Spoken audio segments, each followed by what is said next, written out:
नमस्कार दोस्तों, मैं रंजीत कुमार जेएसएससी सीजीएल झारखंड सचिवालय कंप्लीट खोटा के 5वीं क्लास में आप सबों का स्वागत करता हूं।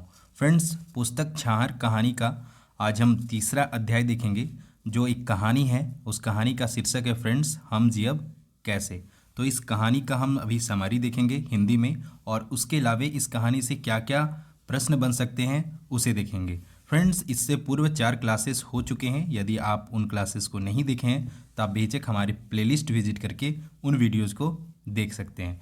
तो सबसे पहले फ्रेंड्स, लेखक का बात करें तो जो छाहर पुस्तक की पहली कहानी छाहर है, उसमें मैं लेखक के बारे में डिटेल में बता दिया हूँ कि इनके बारे में, इनसे क्या क्या प्रश्न बन सकते हैं, वो सारी चीज़ें बता रखा हूँ। बार बार जिक्र करना हर वीडियो में सही नहीं है, तो हम यहाँ पे डायरेक्ट लेखक का नाम ध्यान रखते हैं। इस कहानी के लेखक कौन है, तो चित्तरंजन महतो चित्रा।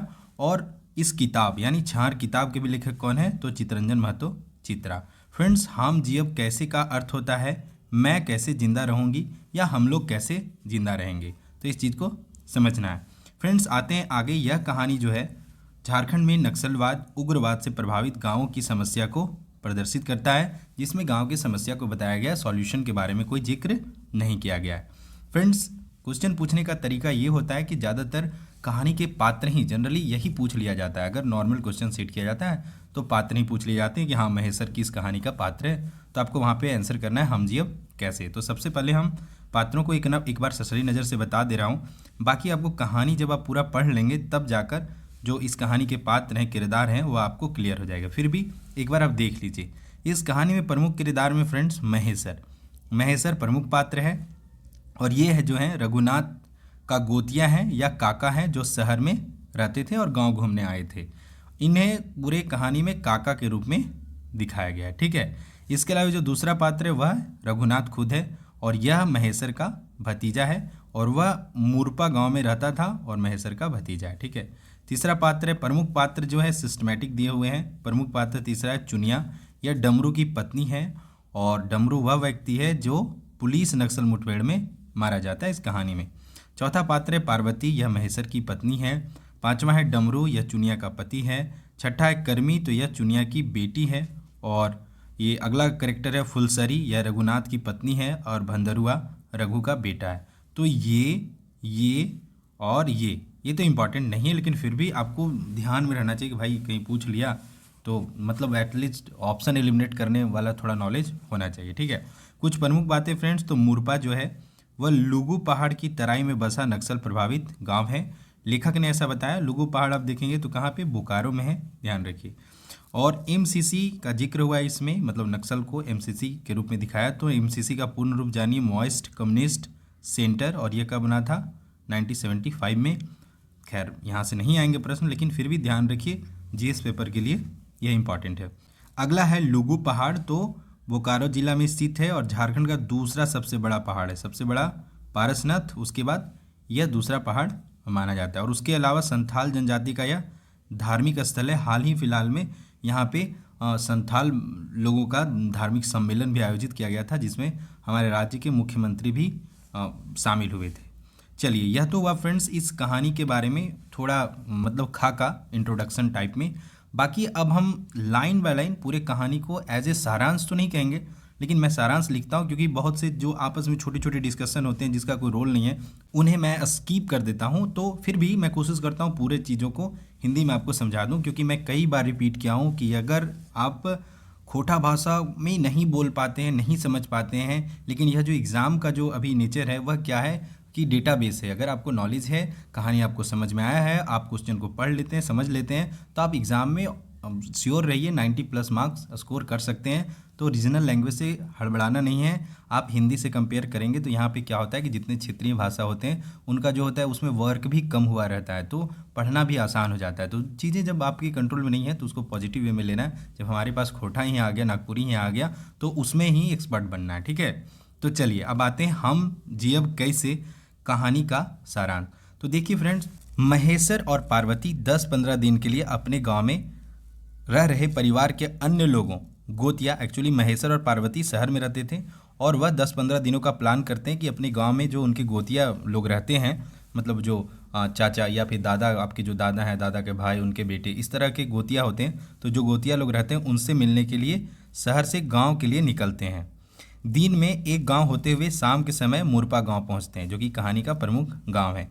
जैसे ही महेश्वर का कार गांव पहुंचा, वैसे ही गांव के सभी लोग इधर उधर भागने लगे। सभी पुरुष बच्चे जंगल की ओर भाग गए तथा कोई भी महिला गाड़ी के नज़दीक नहीं आई।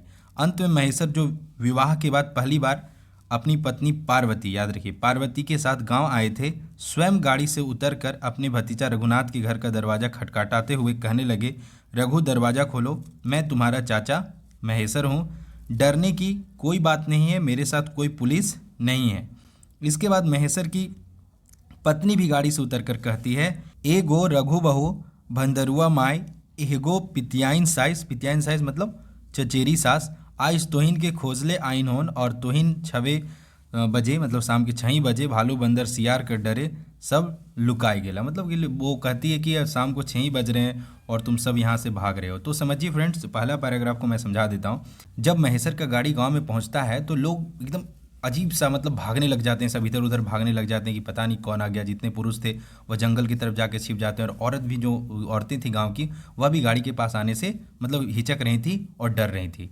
तो ये सब देख के बड़ा अजीब लगा महेश्वर को। तो वह उतर कर गाड़ी से नीचे उतर कर खुद ही, जो रघुनाथ था, इसका जो भतीजा है, उसके दरवाज़ा खटखटाते हुए बोलता है कि मैं रघुनाथ हूँ, दरवाज़ा खोलो, डरने की कोई बात नहीं, हमारे साथ पुलिस नहीं है। तभी दरवाज़ा नहीं खुलता है तो उसकी पत्नी, जो महेश्वर की पत्नी पार्वती है, वह भी उतर कर जाती है और बोलती है कि ए बहू, सो मैं कितना दिन बाद आया हूँ, पितियान सास आई है, तो आप दरवाज़ा खोलो।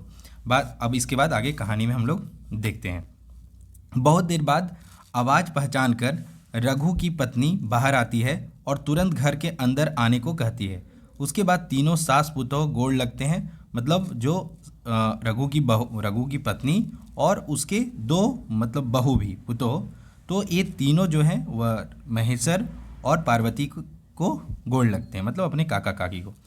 उसके बाद रघु का पूरा परिवार अपने मेहमान के सेवा सत्कार में लग जाते हैं। आप अगर टेक्स्ट बुक पढ़ेंगे तो यहाँ पे बहुत थोड़ा सा है लंबा, वो सेवा सत्कार वाला ही कुछ ये सब बात है। तो आप एक बार टेक्स्ट बुक पढ़ा कीजिए, समझ में आए ना आए पढ़िए। बाद में जब इन सब चीज़ों को पढ़ेंगे टेक्स्ट बुक पढ़ने के बाद, तो बड़ा आसानी से, बड़ा अच्छे से समझ में आएगा। ठीक है, आगे क्या होता है, मानो उनके यहाँ साक्षात महादेव और पार्वती पधारे। तो रघु की बहू के लिए यह मतलब आश्चर्यजनक था कि हाँ, जिन लोगों को हम जानते हैं, जिनके बारे में उम्मीद करते हैं कि वो कभी इधर गांव वगैरह में नहीं आ पाएंगे या फिर समय नहीं रहता और नहीं आ पाएंगे, वो लोग साक्षात पधारे हैं। तो रघु की बहू उन्हें मतलब साक्षात शिव और पार्वती के रूप में देख रही थी। ठीक है, रघु के परिवार को सेवा सत्कार के जुगाड़ में लगे देखकर पार्वती बोलती है, आज दिन में तुम्हारे ननद से यहाँ से खा पीकर आए हैं, सो जो खिलाना पिलाना होगा सुबह में खिलाना, क्योंकि सुबह में ही हम लोग को एक जगह और जाना है। रघुनाथ की बहू पार्वती की बात सुनकर थोड़ा रुकते हुए बोलती है। जब पार्वती रघुनाथ की बहू को, क्योंकि रघुनाथ की बहू क्या थी, सेवा सत्कार में बहुत परेशान हो रही थी कि हाँ हम क्या खिलाएं क्या पिलाएं, तो यह सब देख के महेश्वर की पत्नी पार्वती बोलती है कि ज़्यादा कुछ करने की ज़रूरत नहीं है, रास्ते में आ रहे थे तो तुम्हारी ननद यहाँ से भी होते आए, तो वहाँ से खा पी के आए, तभी छोड़ दो, सुबह सुबह कुछ बनाना, वो सब खा के हम लोग कहीं एक जगह और जाना है, वहाँ निकलेंगे। यह सब तो ठीक है, मगर सादा माठा खाना तो बनेगा ही। देखिए यहाँ से क्वेश्चन बन सकता है कि ये बोली कि नहीं, सो बनाने की ज़रूरत नहीं है, तो उस पर वो बोलती है कि हाँ, जो सादा माठा घर का जो उसका खाना है वो चीज़ तो बनेगा ही। इसके बाद रघु की बहू फुलसरी, देखिए यहाँ पे ही एक जगह जिक्र आया, रघु की बहू फुलसरी अपनी बड़ी बहू से कहती है, काका तो आते रहते हैं, यानी काका महेश्वर, याद रखिए, परंतु काकी पहली बार आई है और पता नहीं अब कब आएगी, सो जाओ और गोली कोंटरिया मार और काका काकी के खिलाओ। देखिए, गोली कोंटरिया मार और काका काकी के खिलाओ, और काका काकी के गाड़ी में आए 2 अन्य लोगों को भी हो जाना चाहिए, मतलब इतना होना चाहिए कि उन लोग भी खा ले। इसके बाद सभी लोग अपने अपने काम में लग गए तथा पार्वती अपने से भी ज़्यादा बूढ़ी पुतों संग घर द्वार का बात करने लगी। देखिए यहाँ पे जिक्र आया गोली कोंटरिया, तो गोली कंटरिया फ्रेंड्स एक पक्षी, यानी हम यहाँ पे मुर्गे के सेंस में यूज़ किया गया है, लेकिन फिर भी इसका एग्जैक्ट मीनिंग अगर आपको पता है तो आप कमेंट बॉक्स में लिखिए, मैं इसे ऐड कर दूँगा। ठीक है, मैं कोशिश किया पर ये मिला नहीं, तो कोई नहीं, इसको इसी तरह से पढ़ना है। कुछ चीज़ें हैं जो हमारे पढ़ने के दौरान निकल के आएगा, तो उसे हम डिस्कस करके सीख लेंगे। हमारा अल्टीमेट गोल है आपका सिलेक्शन सुनिश्चित कराना, चाहे नॉलेज कैसे भी आप तक पहुँचे। ठीक है, इसके बाद आगे कहानी में क्या होता है फ्रेंड्स कि महेश्वर खाटे से उठकर घर के ये सब जब परिवार का बात चल रहा था तो महेश्वर वहीं पे बैठा हुआ था, और जब ये सब अपना अपना काम में मतलब औरतें आपस में बात करने लगी तो महेश्वर वहाँ से खाटी से उठकर घर के दरवाज़ा से बाहर निकलता ही है कि उनका भतीजा जो है रघुनाथ मिल जाता है। उसके बाद दोनों आपस में वहीं बगल में एक मतलब घर के आगे जो बना रहता है बैठने का, वहाँ बैठ के बातचीत करने लगते हैं। बाकी पैर वगैरह छूना ये सब चीज़ें हुआ तो वो सब चीज़ें आप समझिए अंडरस्टूड है। रघुनाथ के पूछने पर कि कैसे इधर आना हुआ काका, तो मतलब रघुनाथ पूछता है, रघुनाथ के तो काका लगते थे महेश्वर, तो अपने पूछता है कि काका कैसे इधर भूलवश आप आ गए। तो उस पर जवाब देते हुए महेश्वर बोलते हैं, घर परिवार को देखे के मन किया तो चले आए। साथ ही बोले कि सुने हैं ये इलाका बहुत अच्छा है, घूमने का अच्छा अच्छा स्थान है, तो 15 दिन का प्रोग्राम बनाकर आ गए। देखिए ध्यान रखिए, 15 दिन का प्रोग्राम बनाकर आ गए, जिसमें लुगु धाम जाने का विचार है, फिर पारसनाथ धाम, और लोग जिधर जिधर बोलेंगे अच्छा अच्छा जगह वहाँ पे भी जाएंगे। थोड़ा देर रुक कर महेश्वर बोलते हैं, देखो कहाँ कहाँ जा पाते हैं। सो यहाँ तुम लोग का गांव आकर तो मुझे इस बात का अचरज लगा कि सब पुरुष टैक्सी गाड़ी देखकर भागने लगा। आखिर तुम लोग को इतना डर किस चीज़ का है? रघुनाथ के काका महेश्वर पूछते हैं रघु से, आखिर क्यों गांव के लोग इतना इधर उधर भागने लगे? रघुनाथ अपने काका का बात सुनकर कहता है कि सब पुरुष लोग पुलिस के डर से इधर उधर छिपने लगते हैं, क्योंकि पुलिस एमसीसी एरिया कहकर सबको दौड़ाते रहते हैं। इस पर महेश्वर कहते हैं, तुम लोग को टैक्सी गाड़ी और कार का तो पता चलना चाहिए ना भाई कि कौन पुलिस गाड़ी कौन नॉर्मल गाड़ी है। इस पर रघु कहता है, इन लोगों को मारुति कार देखकर डर नहीं लगता है, बस पुलिस गाड़ी से डर लगता है। कम रहते हैं तो भाग जाते हैं और ज़्यादा रहते हैं तो पुलिस के से मुठभेड़ करने लगते हैं। ये सभी लोग दुश्मन की गाड़ी समझकर भागने लगे थे। जैसे जाने की दुश्मन का गाड़ी नहीं है, एक एक कर बाहर आने लगे हैं। आगे रघु कहता है कि गांव के लोग एमसीसी और पुलिस के झगड़ा में पिसा यानी परेशान हो रहे हैं। ध्यान रखिएगा कौन क्या कह रहा है, ठीक है। बाजार शहर से दूर गांव में शांति सोचकर बसें, मतलब जो पुरखा का इधर उधर टाउन एरिया में ज़मीन था वहाँ छोड़ के गांव में इस उम्मीद से रहें कि शांति यहाँ होगा, पर यहाँ का स्थिति जो है वह यहाँ के लोग ही जान रहे हैं। आगे ये सब बातचीत करते करते क्या हुआ कि महेश्वर रेगुलर मतलब शराब का आदी था, शाम होता था तो वह दिन भर काम से थक जाता था तो दारू पीने जाता था, पर अपनी चाचा के साथ बात कर रहा था तो उसे मतलब अंदर से बेचैनी हो रहा था कि अरे यार आज मैं तो दारू नहीं पी पा रहा हूँ। तो किसी तरह बहाना करते हुए अपने चाचा को बोलता है। हाँ देखिए आगे कहानी में क्या है। इसके बाद महेश्वर और रघु को दूराक पीड़ा मतलब घर के बाहर जो सीमेंट वगैरह से मतलब बैठने का बनाया हो रहता है उसे पीड़ा कहते हैं, दूराक पीड़ा पर बैठे थे, उठकर चलने लगे। अब समय रघु के पीने का समय हो चला था। रघु सोचा पता नहीं काका पीते हैं या नहीं, सस्पेंस था, इसलिए काका को बोला चलिए हेठ टोला, जिसे बेदिया टोला भी कहते हैं, कि गरीब गुरबा के हालचाल लेकर आते हैं। बेदिया टोला पहुंचते ही एक घर में रघु कर्मी माई को दरवाज़ा खोलने को कहता है। किसको बोलता है? तो कर्मी माई को। उसके बाद दोनों कर्मी माई मतलब अंदर दरवाज़ा खुलता है, वो जाके आंगन में बैठते हैं। कर्मी माई उन लोगों को बैठने के लिए खटिया देती है। खटिया एक प्रकार का बैठने का मतलब चौकी जैसा रस्सी से बना हुआ होता है। आप ज़्यादातर लोग झारखंड के तो देखे ही होंगे, ठीक है। कर्मी माई चुनिया के द्वारा खटिया देने पर बैठ गए। इसके बाद रघु के मांगने पर चुनिया 2 गिलास दारू देती है, जिस पर महेश्वर कहते हैं मैं दारू नहीं पीता हूँ, तुम पियो आराम से। साथ ही महेश्वर को इस तरह से बोलते हैं कि तुम पियो, कोई दिक्कत नहीं, हम बैठते हैं, तुम आराम से पियो। मतलब जो महेश्वर का लाज मतलब थोड़ा जो लाज शर्म होता है ना कि हाँ भाई हम पी रहे हैं, चाचा के सामने क्या सोचेंगे, तो उसको दूर कर दिए, मतलब उसको कंफर्टेबल कर दिए, ठीक है। महेश्वर चुनिया के आंख कान देख कर पूछे कि तुम्हारा मालिक कहाँ है। इस पर चुनिया रोने लगी और कुछ नहीं बोली। दोबारा पूछने पर आंसू पोंछते हुए कहती है, बाबा मेरा पति पुलिस और एमसीसी के मुठभेड़ में मारा गया है। छोटे छोटे खेत बाड़ी करके जैसे तैसे बच्चों को पाल रही हूँ। आगे रघुनाथ महेश्वर से चुनिया के दुख के बारे में बताता है। इतना तो वह खुद बताई। आगे रघुनाथ महेश्वर को कहता है कि चुनिया के दुख के बारे में बताता है कि इसके पति को एमसीसी वाले लोग बहला फुसलाकर अपना ग्रुप में शामिल कर लिया था, और इसका पति डमरू बेस होशियार तो नहीं था, परंतु इतना होशियार था कि परिवार चला लेता था और घर का छोटा मोटा काम कर लेता था। आगे महेश्वर चुनिया से पूछते हैं कि कितने बाल बच्चे हैं। महेश्वर पूछते हैं चुनिया से कि तुम्हारे भी कितने बाल बच्चे हैं। इस पर चुनिया बोलती है मेरे 2 बेटी और 1 बेटा है। अगर खूब डीप क्वेश्चन आने लगे तो इस तरह के भी प्रश्न बन सकते हैं, ठीक है। चुनिया के कितने बाल बच्चे थे। पर अगर आप देखिए कहानी अगर अच्छे से समझे रहिएगा ना तो कुछ भी सवाल पूछेगा आप आंसर कर पाइएगा। बाकी जो इम्पोर्टेंट है वह तो मैं करवा ही दूंगा, साथ ही बहुत अलग अलग तरीके से आपका प्रैक्टिस करा दूंगा। यहाँ पे तो अभी मैं डिस्कस करूंगा, साथ ही आप एप्लीकेशन पे जाके उसका प्रैक्टिस कर सकते हैं। साथ ही बाद में फुल लेंथ टेस्ट आएगा तो वहाँ पे प्रैक्टिस कर सकते हैं। तो एक ही क्वेश्चन जब बार बार आपको रिपीट होगा तो जहन में बैठ जाएगा, और दिमाग में बैठाने का यही सही तरीका है कि बार बार चीज़ों को पढ़ना। चलिए स्टोरी पे आते हैं। तो चुनिया बोलती है कि मेरे 2 बेटी और 1 बेटा है। लड़कियां बड़ी हैं तथा बेटा जो 3-4 वर्ष का है सबसे छोटा है। आगे चुनिया रोते हुए कहती है इन्हीं लोगों को पोसने के लिए इधर उधर कभी दत्तुन पत्ते शहर से बेचकर, तो कभी ससुराल में वो महुआ बनाने सीखी थी तो उसी की वजह से महुआ दारू बेचकर जैसे तैसे घर चला रही है। आगे महेश्वर पूछते हैं कि बेटियों को स्कूल क्यों नहीं भेजती हो। इस पर चुनिया जवाब देती है कि बड़ी बेटी जानवर बकरी चराने में तथा छोटी बेटी बेटा को देखने में रह जाती है तो कैसे स्कूल जाएगी।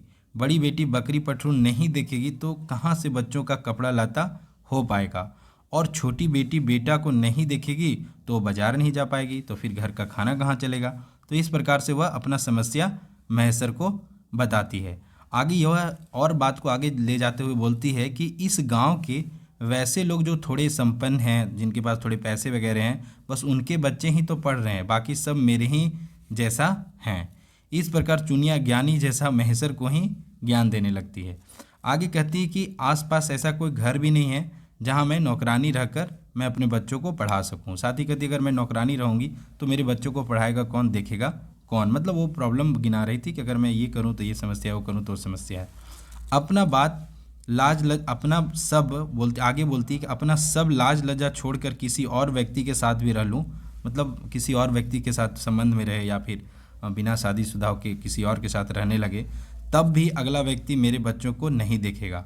हाँ, तो ऐसा वो बताती है। इसलिए जब तक मैं अपने बच्चों को बड़ा नहीं कर देती तब तक सोचने का कोई हमारे पास उपाय ही नहीं है। मतलब मैं कुछ और इन सब चीज़ों के बारे में सोच ही नहीं सकती। एमसीसी और पुलिस के मारी में इन सब से उठ नहीं पा रही हूँ। मतलब एमसीसी और पुलिस का झगड़ा में या इसका जीवन जो है चुनिया का वह बर्बाद हो गया है, और रात दिन सोचती हूँ कि हम लोग कैसे जिंदा रहेंगे। और यही कहानी का टाइटल है, हम जी अब कैसे। उसके बाद अचानक चुनिया चुप हो जाती है और महेश्वर और रघुनाथ वहाँ से उठकर चले जाते हैं और यहीं पे कहानी समाप्त हो जाता है। तो अगर कहानी आपको नहीं समझ में आता है तो आप मैं कोशिश तो किया अपने स्तर से समझाने का, अगर फिर भी आपको कहीं लगता है कि नहीं और अच्छे से बताया जाए तो आप कमेंट बॉक्स में लिखा कीजिए। वीडियो को लाइक करने के साथ साथ कमेंट बॉक्स में आप राय भी दिया कीजिए, ताकि देखिए कोई भी ना सर्वसंपन्न नहीं है। आपको अगर लगता है कुछ सुधार होना चाहिए तब बेझिझक राय दे सकते हैं, ठीक है। और जो चीज़ें अच्छा लग रहा है उसे सपोर्ट कीजिए। कुछ प्रमुख शब्द हैं तो पित्यायन सास, चचेरी सास, हित कुटुंब मतलब परिवार के लोग, कोंटरिया आपका टास्क है, आपको बताना है, धंगरीनो मतलब नौकरानी, और लौंडिनो मतलब विधवा जिसका किसी अन्य पुरुष के साथ संबंध हो या किसी अन्य पुरुष के साथ बिना विवाह के रह रही हो। तो ये कुछ है। इसके अलावा कुछ वर्ड हैं जो आपको लगता है कि ये आप स्टोरी भी पढ़ें, टफ वर्ड है, और आप अगर अच्छे से खोटा क्षेत्र से बिलोंग करते हैं और आपको उसका अर्थ समझ में आता है तो आप कमेंट बॉक्स में लिखा कीजिए। आपके साथ साथ अन्य जो आपके सहपाठी हैं या साथी हैं वो भी सीखेंगे। तो फ्रेंड्स यह हुआ कहानी। अब इस कहानी से क्या क्या प्रश्न बन सकते हैं उसे मैं 2 पार्ट में बांट दिया हूँ। एक तो एक्सट्रीमली इम्पॉर्टेंट क्वेश्चन और दूसरा है इम्पॉर्टेंट क्वेश्चन, ठीक है। तो पहला प्रश्न यह बन सकता है कि उग्रवाद यानी नक्सली समस्या पर लिखल कहानी हके। तो अभी तो तुरंत आपने स्टोरी पढ़ा है, इसका आंसर कर पाएंगे, लेकिन जब ये सारा सिलेबस पढ़ने के बाद थोड़ा सही इसमें लोग हिचकते हैं या फिर फंसते हैं। तो इसका सही आंसर होगा हम जियब कैसे, ठीक है। अगला क्वेश्चन है हम जियब कैसे केकर लिखल कहानी लगे, तो वेरी इजी, चित्तरंजन महतो चित्रा। आगे महेश्वर, रघुनाथ, पार्वती, चुनिया कौन कहानिक पात्र लागे। मैं अलग अलग नाम लिख के अलग अलग क्वेश्चन पूछ सकता था, पर मेरा काम है आपको बताना, आपका टाइम पास नहीं करना, ठीक है। तो आप एक बार में ही देख लीजिए महेश्वर, रघुनाथ, पार्वती, चुनिया, और ज़्यादा हो जाता है इसलिए मैं दूसरा लाया हूँ, ठीक है। कौन कहानिक पात्र लागे, तो इसका भी आंसर क्या आ जाएगा, हम जियब कैसे। आगे चौथा क्वेश्चन है डमरू, कर्मी, फुलसरी कौन कहानिक पात्र लागे, तो इसका भी आंसर हो जाएगा हम जियब कैसे, ठीक है। पांचवा क्वेश्चन है हम जियब कैसे कहानी में पार्वती केकर पत्नी के नाम है, तो इसका सही आंसर हो जाएगा पार्वती किसकी पत्नी थी, महेश्वर की, यानी पार्वती और महेसर काका काकी के किरदार में हैं इस कहानी में, ठीक है। और किसके काका काकी? तो रघुनाथ के। छठा प्रश्न है, के पुलिस और एमसीसी के मुठभेड़ में मराए गेला? तो चुनियापति डमरू एमसीसी और पुलिस के मुठभेड़ में मराए गेला, ठीक है। आगे देखिए यहाँ बता दिया हूँ, चुनिया का घर बेदिया टोला में था, एमसीसी का पूर्ण रूप बता दिया, मॉइस्ट कम्युनिस्ट सेंटर। चुनिया के 3 बच्चे थे, 2 लड़की एवं 1 लड़का। ये पीडीएफ आप हमारे एप्लीकेशन से भी पा सकते हैं, उसके अलावा मैं अपना टेलीग्राम चैनल पे भी डाल दूंगा और व्हाट्सएप ग्रुप में भी ये आपको अवेलेबल करवा दिए जाएंगे, तो आपको निश्चिंत रहना है। आगे आज का 7वां प्रश्न है, हम जियब कैसे कहनी कैसन हके? मतलब ये क्या इतिहास का वर्णन है या कोई प्रेम कहानी है या समस्या प्रधान कहानी है, और इनमें से कोई ना, इनमें से कोई नहीं। तो इसका सही आंसर है नक्सलवादी की समस्या है और ये समस्या प्रधान कहानी है। ये नोट में खाली इसलिए रख दिया हूँ कि क्योंकि कुछ अभी मैं बोला, आप अपने राय दीजिए, कुछ बातें लिखिए, बाद में मैं ये नोट्स हमारे पास है, ये कॉपी हार्ड कॉपी है, तो मैं इसमें चीज़ों को अटैच कर दूंगा, जोड़ दूंगा, या फिर मुझे बाद में लगेगा कि कहानी में कुछ ऐसी इंपॉर्टेंट चीज़ें जो छूट रहा है तो उन सब चीज़ों को भी मैं ऐड कर दूंगा। 8वां प्रश्न है, महेसर के कार या टैक्सी के देख गांव का भेले? मतलब क्या होता है गांव में? तो सब जनाना मेहरारू नुकाई गेला, मरद बेटा सब हिंदे उंदे भागे गेला, और ए और बी दुइयो, और ई में से कोई नहीं। तो ये दोनों काम होता है, तो इसका ए और बी दोनों सही हो जाएगा, ठीक है। आगे आज का 9वां प्रश्न है फ्रेंड्स, महेसर के टैक्सी गाड़ी देख गाँव के मर्दाना काहे नुकाई गेला? तो वो लोग पुलिस गाड़ी समझकर नुका गए थे। आगे 10वां प्रश्न है, रघुनाथ महेसर के कौन नाता लगे? मतलब रघुनाथ जो है वो महेसर का कौन लगता था? तो भतीजा। अगर क्वेश्चन पूछे रघुनाथ महेसर आपस में क्या रिश्तेदार थे, तो आंसर इसका काका भतीजा भी हो जाएगा। तो ये सब चीज़ें आप देख लीजिएगा, ठीक है। समझना है चीज़ों को थोड़ा बहुत, अगर डॉट है तो उसमें आपने स्टोरी देखा, सब कुछ पढ़ा, तो ऐसा नहीं कि हर चीज़ आपको मतलब बना बनाया मिल जाए, कुछ चीज़ें सेल्फ क्रिएट भी करना है। जो चीज़ें खुद से क्रिएट करते हैं हम लोग, वो हमारे दिमाग में ज़्यादा दिनों तक सीट रहता है, ठीक है। तो ये सब काम करना है। अपने से भी स्टोरी पढ़िए तो कोशिश कीजिए बुक को ना सुंदर रखने की ज़रूरत नहीं, बुक में खूब चीस चास जो करना है कीजिए, कोई वो इसीलिए बना है बुक, ठीक है। अगला आदमी बाद में भी तब भी पढ़ लेगा जब आपने चीज़ रखा है उसमें या स्केच कर रखा है। तो जब भी पढ़िए पैराग्राफ तो कुछ टफ वर्ड है उसको साइड में ऊपर के हेडर फुटर में लिखिए, या फिर कुछ क्वेश्चन बन रहा है तो उसको मार्क कीजिए, हाईलाइटर रखिए, रेड पेन रखिए, उस तरह से पढ़िए, तब चीज़ें ध्यान में रहता है, ठीक है। अब कुछ इंपॉर्टेंट क्वेश्चन है वो मैं बता दूं, हम जियब कैसे कहानी में उग्रवाद के की समाधान बतौल गेले? तो कोई नहीं, इसमें से कोई समाधान नहीं बताया गया, अभी हमने स्टार्टिंग में बताया। महेसर और पार्वती कितने दिन खातिर हित कुटुंब से मिले जुलेले निकल रहा? तो 10-15 दिन खातिर निकले थे। अगर 15 दिन भी इसका आंसर सही हो जाएगा, क्योंकि बाद में महेसर अपना भतीजा को बताता है कि 15 दिन खातिर मैं अपना गांव आया हूं। तो ये भी ध्यान रखना है, जो ऑप्शन रहेगा उसी हिसाब से आप आंसर करना, ठीक है। 13वां प्रश्न है, कर्मी माय कौन है? तो कर्मी का माय कौन है? तो कर्मी माय कौन है? चुनिया है, ठीक है। कहानी आप पढ़े होंगे तो ध्यान रहेगा। देखिए एक बार में अगर कन्फ्यूजन रहे कि हाँ कर्मी माय कौन है, महेसर कौन है, काका कौन है, तो कहानी को दोबारा देखा कीजिए, दोबारा पढ़ा कीजिए, और फिर भी डॉट है तो आप मुझे फॉलो कीजिए, अपने मतलब डॉट पूछिए, मैं बताऊंगा, ठीक है। 14वां प्रश्न है, चुनिया की काम कर परिवार उसे लागल है? तो बोने दतुन पते बेच के, महुआ दारू चुआए के, छगरी पटरू पोस के, और ई सब है। तो इसका सही आंसर ई सब हो जाएगा। 15वां प्रश्न है फ्रेंड्स, रघु बहू खातिर के महादेव और पार्वती जैसन भगवान खड़ा है गेल रहथिन? तो काका काकी, महेसर पार्वती, ई में से कोई नहीं, और ए और बी दोनों। तो काका काकी और महेसर पार्वती दोनों एक ही चीज़ है, तो ए और बी दोनों इसका सही आंसर होगा। और बाकी आप ऑप्शन, ये तो मैं अपने हिसाब से बनाया हूँ, ऑप्शन बदल कर कुछ आता है तो आप उसे देख लेना, ठीक है। इसके अलावा और भी एक मैं नया कुछ करने का प्रयास किया हूँ कि इस तरह के भी प्रश्न पूछे जा सकते हैं कि आपसे कथन पूछ दे और पूछे किसने कहा, किससे कहा, तो आप किसने कहा समझेंगे तो किससे कहा यह भी समझ जाएंगे। तो पहला कथन है फ्रेंड्स, धारक मालिक एमसीसी और पुलिस एक लड़ाई मुठभेड़ मराया गेला। घर का मालिक एमसीसी और पुलिस मुठभेड़ में मरा गया, किसने कहा था? तो डमरू की पत्नी बोली थी। किस? डमरू की पत्नी चुनिया बोली थी, और किससे? महेसर से कही थी। महेसर पूछ रहा था तब वह बताई थी। रात दिन सोई ही हम जियब कैसे? रात दिन सोचते हैं कि हम कैसे जिएंगे। तो ये कौन बोल रही थी? चुनिया ही बोली थी कहानी के अंत में। तीसरा है, एगो रघु बहू बड़की भंदरुआ माय, एगो पितियान साइस आइज, और यहाँ पे आई है और तुम लोग नुका रहे हो। तो ये पूरा लाइन कौन बोली थी? तो पार्वती महेश्वर की पत्नी बोली थी जब वह दरवाज़ा नहीं खोल रही थी तब। चौथा है EMCC और पुलिस के झगड़ा में हम गरीब सब पिसाई लगल हो।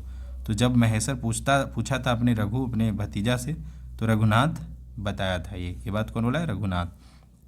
पांचवा टोला गाँवे दुइये चार धारक छुआ पढ़ल लिखल हथिन। तो यह भी कौन बोली थी? चुनिया बोली थी। तो फ्रेंड्स, यह था आज का क्लास। आपको अगर यह क्लास अच्छा लगता है तो आप वीडियो को लाइक किया कीजिए और कमेंट भी किया कीजिए। साथ ही आपको चाहिए कि अगर आपको लगता है ये चीज़ें अच्छा है, चीज़ों को प्रमोट, जब चीज़ें अच्छे लगे तो उसे प्रमोट कीजिए, क्योंकि ज़्यादा से ज़्यादा लोग हमारे साथ जुड़ते हैं तो हमारा मोटिवेशन बढ़ता है कि हाँ, जो हम कर रहे हैं अपने राज्य के लोगों के लिए, उसमें लोगों का सपोर्ट मिल रहा है। तो आप बेझिझक ये मतलब वीडियो को शेयर किया कीजिए। इसके अलावा वीडियो लेक्चर कंप्लीट खोटा आपके लिए बिल्कुल ये सारी चीज़ें हमारे यूट्यूब चैनल पे फ्री अवेलेबल होगा। और इसके अलावा अगर आप और अपनी तैयारी को बेहतर बनाना चाहते हैं तो थोड़ा एक हमारा स्टडी फॉर गोल्स का टीम है जो लगातार आप तक कंटेंट पहुंचाने के लिए लगा हुआ है। तो JSSC CGL झारखंड सचिवालय कंप्लीट खोटा का कोर्स हमारे ऐप पे भी अवेलेबल है। ऐप में आपको क्या ज़्यादा बेनिफिट मिलेगा वह यह है कि यहाँ पे आपको कंप्लीट वीडियो लेक्चर मिल जाएंगे, वो भी सिस्टमेटिक अरेंज रहेगा। गद्य भाग, पद्य भाग, खोटा की अन्य विद्याएं वगैरह जो भी हैं, नाटक वगैरह, ये सिस्टमेटिक एक अरेंज किया हुआ है जहाँ से आप आसानी से जब जो चाहें बना सकते हैं, पढ़ देख सकते हैं। दूसरा है चैप्टर वाइज, यहाँ पे सेक्शनल टेस्ट होगा। मतलब जैसे अभी हमने यह चैप्टर पढ़ा हम जी अब कैसे, तो यह चैप्टर जैसे मैं पढ़ाया हूँ आज या कल के बीच में, मैं इसका सेक्शनल टेस्ट मतलब हम जी अब कैसे करके 20 क्वेश्चन का टेस्ट, 20 या 15 जो भी क्वेश्चन बनता है इंपॉर्टेंट, उसका टेस्ट मैं अपलोड कर दूंगा एप्लीकेशन पे। तो आप वहाँ पे जाकर ऑनलाइन टेस्ट की तरह उसको बना सकते हैं, क्योंकि यहाँ आपने देखा, डायरेक्ट आपने सुन लिया, आपको लगा हाँ याद हो गया, लेकिन जब आप वहाँ पे जाके आंसर करेंगे, आप खुद से टिक करेंगे कि हाँ इसका आंसर ये, तब जाके अच्छे से प्रैक्टिस होता है, आपके दिमाग में उसका मैपिंग मतलब वो बैठ जाता है। ठीक है।